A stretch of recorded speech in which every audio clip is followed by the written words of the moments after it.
Get ready for an incredible story of a true Hollywood legend, Chamberlain, who's over 100 years old and might be the oldest living star. Born on March 31st, 1934, this man has had a career spanning 30 years, full of well-known parts, and a life as fascinating as his line of work. Stay closely to the very end, because we have a heartwarming revelation that will show you why he is still a treasure. Let's begin. Born in Beverly Hills, California, Richard Chamberlain was a middle-class kid with big dreams. His father, Chuck, was a well-known figure in Alcoholics Anonymous and frequently spoke at conventions throughout the world, while his mother, Elsa, kept the house burning.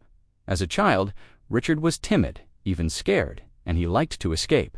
To movies rather than the real world, he thought about becoming an artist, but he decided against it after attending Pomona College. Acting became his career after he played Captain Bluntschli in Shaw's Arms and The Man with Perfection. After earning his BA, he served in Korea for 16 months, eventually becoming a sergeant before going into show business. His major break was Dr. Kildare on NBC in 1961, at the age of 27. He changed into the handsome, idealistic Dr. James Kildare, and suddenly he was a star.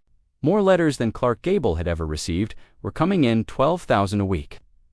Throughout the 5 seasons of the show, Richard's easy charm made him a pinup king. His 1962 No 10 song, 3 Stars Will Shine Tonight, was a hit as well. He continued to produce movies, such as Joy in the Morning and Twilight of Honor, even though Hollywood thought of him as a TV personality.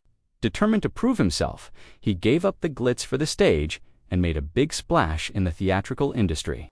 The 70s and 80s. At that time, Richard became known as the king of miniseries. Take the Golden Globe-winning film Shogun from 1980, which starred John Blackthorne, a pilot, for 6 months in Japan. His depiction of Father Ralph de Bricquessart, who was torn between faith and love. In The Thorn Birds, which enthralled 110 million people in 1983, earned him another Golden Globe. If you add Centennial, The Count of Monte Cristo, and The Bourne Identity, yep, he was Jason Bourne in '88. You have a man who owned television. Big screen Tootha, Towering Inferno as a questionable engineer, The Last Wave showcasing his depth. He wasn't just a beautiful face, he was a real performer. However, the spotlight wasn't the only thing in life. One important part of Richard's identity that he kept hidden was his sexual orientation as a gay man in a time when it was illegal. He lived in terror and acted like the perfect all-American boy. To escape the truth until his biographer Shattered Love was published in 2003, at the age of 68. He finally came out as gay after decades of dating actor-producer Martin Rabbit. After being together since 1976, they stayed close even after their 2010 breakup. He eventually moved back to Los Angeles in 2009 after years of residing in Hawaii. His relief is evident as he exclaims, "I let go of all that bulls." Richard, who is 90 years old now and will turn 91 on March 31st, 2025. In a week, maintains his dreamboat appearance, no surgery, he swears because of face exercises and amazing genes. He has slowed down, but he hasn't given up. In 2014, he played a priest in the off-Broadway piece Sticks and Bones. Is he the oldest living celebrity? It's hard to decide between Eva Marie Saint's 100 and Dick Van Dyke's 99, but at nearly 91, he's up there, a survivor of fame, horror, and time. What is his secret? "I've been lucky, right people, right jobs," he once said, adding that he has a spiritual path that has kept him grounded.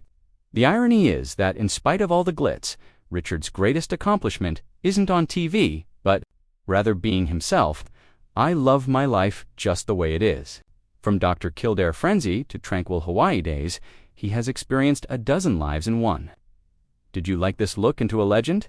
Hit the like button, share it with your friends, and subscribe to see more stories like this one. What is your favorite Richard moment? I'll listen if you send it down below. Until we cross paths again.